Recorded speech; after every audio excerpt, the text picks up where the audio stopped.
Okay, and we're back in part 2 of using our bridge tool. We're going to add another bar here, and let's go to edge. In this one, we're just going to make a default following our same pattern here. I'm going to skip a space, select the faces, hit delete to make open edges, double click, hold shift, double click. Go to our bridge. We'll use a linear path here and just apply. And let's go to our next one, and we'll start to get a little bit more detail going on here. Let's select those two faces, delete them, and grab those edges. And we're going to add our standard bridge.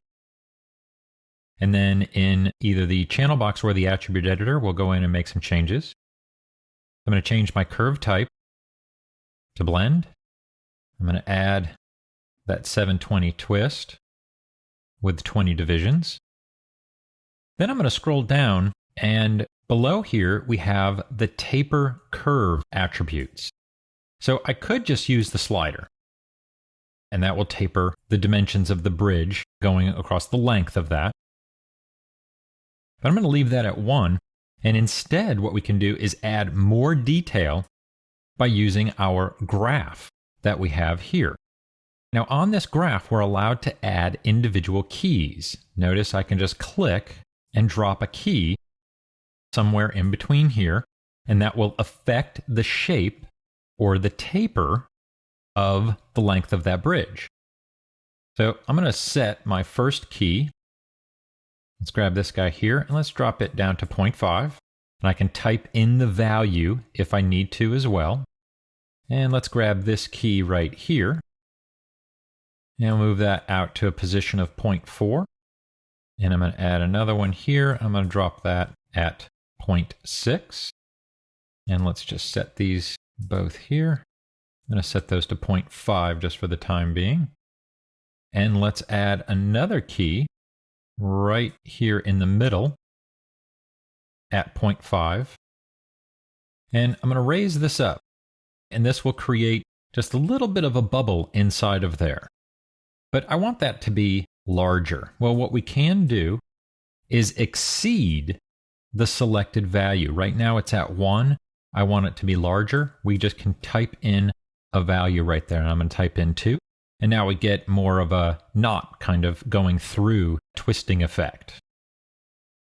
Let's go ahead and add another bar. And this will just be another default, just to make it look like we've got some type of pattern happening here.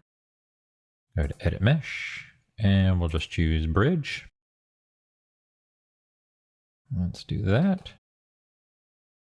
Now for this next one, I need to change the actual creation defaults, and those are going to be the options in the tool itself prior to creating the actual bridge. So let's go to Edit Mesh, Bridge, and open the options here.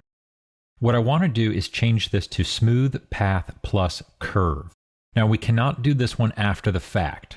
This is one we want to do prior, because when we create this, it's actually going to create an additional curve that will allow us to have more control over that bridge. When we do it after the fact, that curve is not going to get generated. So we want to do this prior to actually creating that bridge. So we'll choose Bridge. And I'm going to go to wireframe, and you can see right down the middle there is a curve. And I'll be able to manipulate that curve. But let's make this a little fancy here first. I'm going to add 20 divisions, and we'll give it a twist of 720. And let's just hike up that smoothing angle. And I'm going to taper the curve all the way across there to 0.5. Okay, so now we get a rather thin looking bridge in between there. And now I'm going to switch back to object mode, and let's turn on our polygon mask so we can no longer select any polygon objects. And then I'll click there in the center, which will allow me to select that curve. I'm going to hit F8. That will put me into a component mode. And then I can grab the CVs of that curve and pull them out. So I'm going to pull that one over a little bit. I'm going to use my arrow keys to walk down a little bit. And let's slide that one over there. And we'll move this one back just a little bit, just to give it a little bit of shape.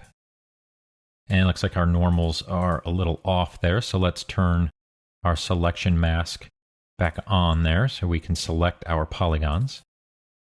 And we'll select our spirals, normals, heart and edge. And so now we add just a nice little bend to our bridge. So we can take a curve and use that to manipulate that bridge, and we can push and pull those control vertices to get lots of different types of shapes there. And let's go ahead and clean this guy up too while we're at it. And we'll select all of those faces. And we'll soften those edges. And let's grab just those spirals, and we'll make those hard so that this guy matches the rest of the bridge lengths that we have going through there. There we go. Okay, cool. Let's move on. Let's add, real quick here, let's add 2 more default bars. Go to edge. And I'm going to add a bridge here. I want to go back to my bridge tool, go back to linear path, choose apply. And I'll just hit G to reapply that again, just to get our basic bars. And now the next one, we're going to make this one our big finale here. Let's select 4 of those. And we'll select 4 on bottom and delete those faces. And I'm going to select my edges. I'm going to grab that edge loop and that edge loop. Okay, and let's add a bridge. Now I added the bridge and it's going to create that linear path because our curve type is linear. Basically now it's sandwiching all of our geometry together. Not what we want. I want to change that curve type to blend. And now I get a nice little bubble effect coming out of there. Let's change those divisions to 6. I'm going to do the same thing for all the other ones. We'll do that. I'm going to hit G, blend, and 6. Select the bottom. Okay. And let's go back. Let's change our bridge options. We'll give that a divisions of 6 with a smooth path and do bridge. And then now with those options saved, I can just hit G and it will repeat that exact same command. Let's keep going here. Let's select the middle face of each of our archways there and delete those faces. And we're going to get really super crazy here this time and select 2 opposing edge loops. And we'll choose smooth path plus curve, bridge that one together. And we'll do the same thing for the other side. I have those settings already saved. I can just hit G. Now they're penetrating each other, but remember, we have a curve in the middle there. So I'm going to go to wireframe and let's select our first curve and we'll go to, let's hit F8, that's easier. And we'll use our control vertices. I'm going to select those 2 there and we'll push this one back. And then we'll select the 2 control vertices on the other curve and pull that one out. That way, now they're no longer intersecting. And we get a nice little shape going through there. Those are the many uses of our bridge tool. We can create some really complex shapes by bridging from one section of our geometry to the other, and then using our taper or our twist, or for something even a little bit more dynamic, we can add a curve and then shape the curve to give us a nice, interesting shape to our bridge.